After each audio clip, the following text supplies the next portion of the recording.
I've always said if you give an HOA an inch, they'll take a mile, and then they'll invoice you for it. I should know. I've been fighting with the Overlook Ridge Homeowners Association for over a decade.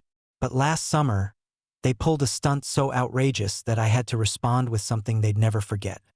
You see, I own a 200-acre wheat farm that's been in my family for 4 generations. My great-grandfather built it, my grandfather expanded it, my father kept it alive during droughts and bad years, and now it's mine. It's my pride, my livelihood, and the last real farmland left in this overdeveloped suburban sprawl.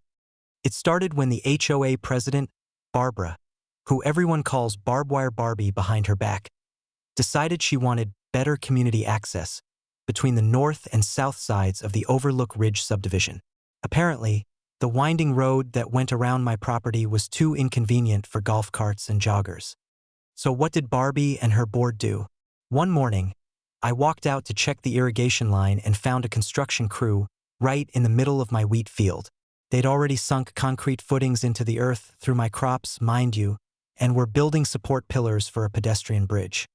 A bridge, right over my wheat, without so much as asking. I marched up to the foreman and demanded to know who gave permission.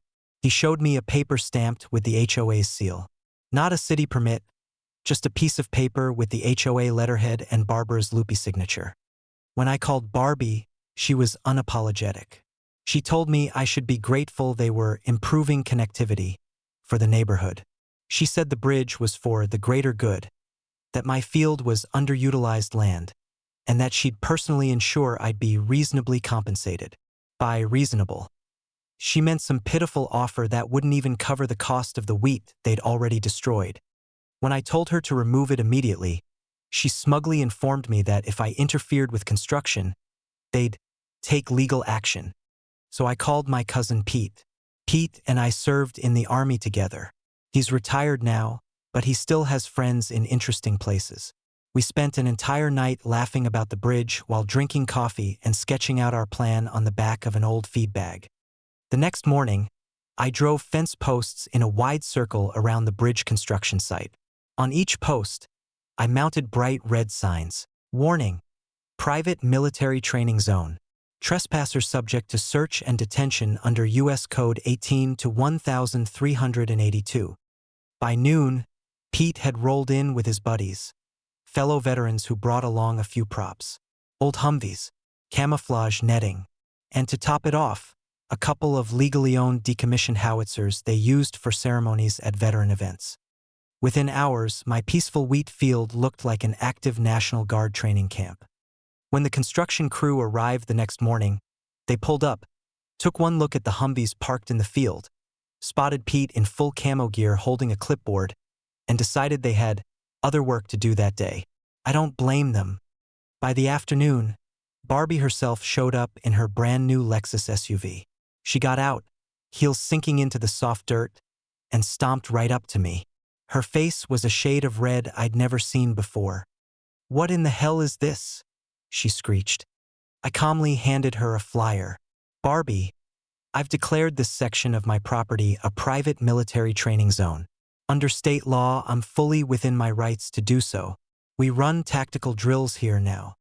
"You can't do that," she screamed. Pete stepped up beside me and leaned in with his best drill sergeant growl. "Ma'am, you're trespassing in a secured training perimeter. I suggest you exit the area." She sputtered something about calling the sheriff, then stormed off. She did call the sheriff, but he was an old hunting buddy of my dad's. He came out, took one look, chuckled, and said, "Looks like you're within your rights, Jed. Just keep the noise down at night." Within 3 days, the HOA's fancy bridge was abandoned. They pulled the construction crew off the job. The footings still sit there as a reminder of what happens when you disrespect a man's land. Barbie tried to threaten me with lawsuits, but once my lawyer pointed out that they'd built on private property without a permit, she shut up quick. I even sent her a bill for crop damages and military training site rental fees. So far, she hasn't paid. That's fine, small claims court will handle that part. Now, every so often, Pete and I run a training exercise. We pitch a couple of tents, sit by a fire pit, and watch the neighborhood busybodies try to peek through the wheat from the safety of their golf carts. My wheat farm remains untouched. No bridge, no joggers trampling my crops, no HOA construction crews with clipboards pretending they own my land. Some folks say my response was over the top. But out here, you protect what's yours or you lose it. Barbie learned that the hard way. And next time she wants to build a bridge, she'll think twice before crossing me.